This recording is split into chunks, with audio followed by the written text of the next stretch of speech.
GHMC 11వ council సమావేశం ముగిసింది. మూసీ పరివాహక ప్రాంతంలో ఉన్నవారికి ఇళ్లు ఇచ్చే యోచనలో ప్రభుత్వం ఉందన్నారు మేయర్ గద్వాల విజయలక్ష్మి. ఇక ఎప్పుడూ లేని విధంగా ఈసారి స్పోర్ట్స్ బడ్జెట్ కేటాయించామన్నారు GHMC commissioner RV Karnan. Railway భూముల విషయంలో బీఆర్ఎస్, కాంగ్రెస్ కార్పొరేటర్లు నివేదిక ఇస్తే ఖచ్చితంగా కేంద్రంతో మాట్లాడి రైల్వే భూములు ఇప్పించే ప్రయత్నం చేస్తామన్నారు ఎంపీ రఘునందన్.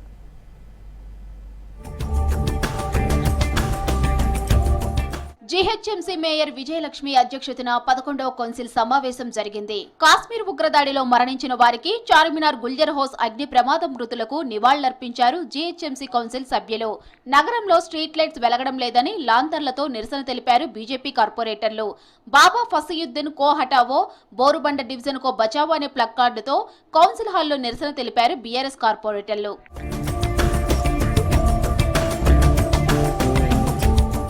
హైదరాబాద్ బోరుబండికి చెందిన సర్దార్ చావుకు తానే కారణమంటూ ఎమ్మెల్యే మాగంటి తనపై కుట్ర చేశాడని ఆరోపించారు కాంగ్రెస్ కార్పొరేటర్ బాబా ఫసయుద్దీన్. ప్రమాదవశాత్తు సర్దార్ చనిపోయాడని పోలీసులు రిపోర్ట్ ఇచ్చినా సూసైడ్ చేసుకున్నాడని మాగంటి అసత్య ప్రచారం చేశాడని అన్నారు.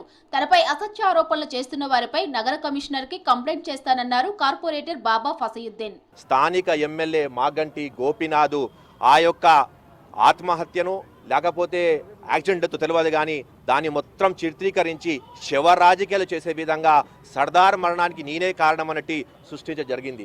అప్పటికి కూడా మళ్ళీ అక్కడి నుంచి బాడీని తీసుకోపోనీకుండా మీరు చూస్తే టీవీలో క్లిప్పింగ్ క్లియర్ కనబడుతుంది. బాబా జాన్ కా బద్లా జాన్ లింగే, తేరీ జాన్ నహీ చోడేంగే అని పెద్ద పెద్ద స్లోగన్లు ఇవ్వటం, రౌడీ షీటర్ అని ఒక గుమ్ముగూడటం, ఒక భయానక వాతావరణం సృష్టించడం జరిగింది. బోరుబండలో సర్దార్ మరణంపై పోలీసులు విచారణ చేస్తున్నారన్నారు మేయర్ గద్వాల విజయలక్ష్మి. బాబా ఫసయుద్దీన్ వల్ల చనిపోయాడని ఎలాంటి ఎవిడెన్స్ లేవని చెప్పారు. పోలీసుల విచారణలో అసలేం జరిగిందో తెలుస్తుందన్నారు. కౌన్సిల్లో ప్లకార్డులతో నిరసన తెలపడం మంచి పద్ధతి కాదన్నారు మేయర్. ఈ రోజు ఆ పర్సన్ ఎవరైతే సూసైడ్ చేసుకున్నారో చాలా బాధాకరం. రోజు ఎఫ్ఐఆర్ కూడా ఫైల్ అయింది.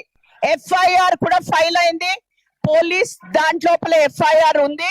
సో ఎఫ్ఐఆర్ ఉన్నంత మాత్రాన వాళ్ళు ఇన్వెస్టిగేషన్ జరుపుతున్నారు. వి విల్ నాట్ ఎటు పరిస్థితి లోపల కాంగ్రెస్ పార్టీ కానీ ఎవ్వరు కూడా ఒకవేళ law will take its turn, right? No FIR has been filed. No evidence has been found yet. ప్రతి నియోజకవర్గానికి 3500 ఇందిరమ్మ ఇళ్లు ఇవ్వాలని ప్రభుత్వం నిర్ణయించిందన్నారు డిప్యూటీ మేయర్ శ్రీలత శోభన్ రెడ్డి. మూసీ పరివాహక ప్రాంతంలో ఉన్న వారికి ప్రభుత్వం ఇళ్లు ఇవ్వాలని ఆలోచిస్తుందని చెప్పారు. అడ్డగుట్ట, సికింద్రాబాద్ లాంటి స్లమ్ ప్రాంతాలలో అభివృద్ధి చేయాలంటే రైల్వే అధికారులు సహకరించడం లేదన్నారు.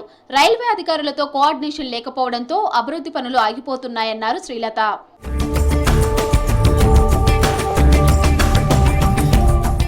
పేదలకిచ్చే డబుల్ బెడ్రూమ్ ఇళ్ల గురించి బీఆర్ఎస్, కాంగ్రెస్ పట్టించుకోలేదన్నారు బీజేపీ ఎంపీ రఘునందన్ రావు.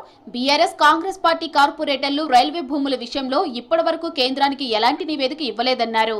కార్పొరేటర్లు నివేదిక ఇస్తే ఖచ్చితంగా కేంద్రంతో మాట్లాడి రైల్వే భూములు ఇప్పించే ప్రయత్నం చేస్తామన్నారు. నగర శివారులో 4 ప్రాంతాల్లో డంపింగ్ యార్డ్లు ఏర్పాటు చేయాలన్నారు. కొల్లూరులో కట్టిన 7500 డబుల్ బెడ్రూమ్ ఇళ్లను అర్హులకు అందివ్వాలన్నారు రఘునందన్ రావు. బీఆర్ఎస్ మిత్రులైనా, కాంగ్రెస్ మిత్రులైనా మా కాలనీలలో లేదా మేమున్న కార్పొరేటర్ల ప్రాంతంలో ఫలానా రైల్వేలో ఫలానా సర్వే నెంబర్ ఇది రైల్వే డిపార్ట్మెంట్ వాళ్ళు వాడుతలేరు, మాకు 2 BHK ఇవ్వమని చెప్పి వాళ్ళు రాతపూర్వకంగా ఒక అప్లికేషన్ ఇప్పటిదాకా ఇచ్చిన ఏమని ఉంటే మాకు ఇవ్వమనండి. డెఫినెట్ గా రైల్వే జీఎం గారితో ఒక మీటింగ్ ఏర్పాటు చేస్తాం. ఖచ్చితంగా రాష్ట్ర ప్రభుత్వం ముందుకొస్తే ప్రజా ఉపయోగకరమైనటువంటి పనులకి రైల్వేను ఒప్పించి స్థలం ఇప్పించడానికి గౌరవ పార్లమెంట్ సభ్యులుగా మేము ఆ వంతు ప్రయత్నం చేస్తాం. క్రీడలకు సంబంధించి ఎక్కడెక్కడ ఇబ్బందులు ఉన్నాయో తెలుసుకొని పరిష్కరిస్తామన్నారు జీహెచ్ఎంసీ కమిషనర్ ఆర్వి కర్ణన్. చిన్న గ్రౌండ్స్ కూడా డెవలప్ చేసి అందుబాటులోకి తీసుకొస్తామన్నారు. స్పోర్ట్స్ కాంప్లెక్స్ స్పోర్ట్స్ మాత్రమే వినియోగించేలా చర్యలు తీసుకుంటామన్నారు. ఎక్కడెక్కడ కోచ్లు లేరో రిపోర్ట్ తెప్పించి అక్కడ కోచ్లను ఏర్పాటు చేస్తామన్నారు ఆర్వి కర్ణన్. స్పోర్ట్స్ కాంప్లెక్స్ ఎక్కడెక్కడ ఫెసిలిటీ లేదో మీరు చెప్పిన ప్రకారం ఫెసిలిటీస్ ఇంప్రూవ్ చేస్తాం. చిన్న స్పోర్ట్స్ కాంప్లెక్స్ కూడా స్లమ్ ఏరియాస్ లో చాలా ఏరియాలో ఉంటుంది. అక్కడ కూడా చిన్న లెస్ దాన్ ఏకర్ ఉన్నా కూడా అక్కడ ఫెసిలిటీస్ లేదు మ్యామ్. దానికి కూడా వీళ్ళు ప్రపోజ్ కాంప్రిహెన్సివ్ ప్లాన్ చేసుకుని జోన్ వైజ్ కూడా తయారు చేసి సిద్ధంగా ఉన్నాం. If honourable mayor permits we will visit that complex and we'll do this one. Same Katadan kuda will give a permanent solution. ఉదయం 10:45 ప్రారంభమైన సమావేశం రాత్రి 7 గంటలకు ముగిసింది. పలు సమస్యలపై చర్చించారు కార్పొరేటర్లు. తర్వాత జీహెచ్ఎంసీ కౌన్సిల్ సమావేశం నిర్వధికంగా వాయిదా పడింది.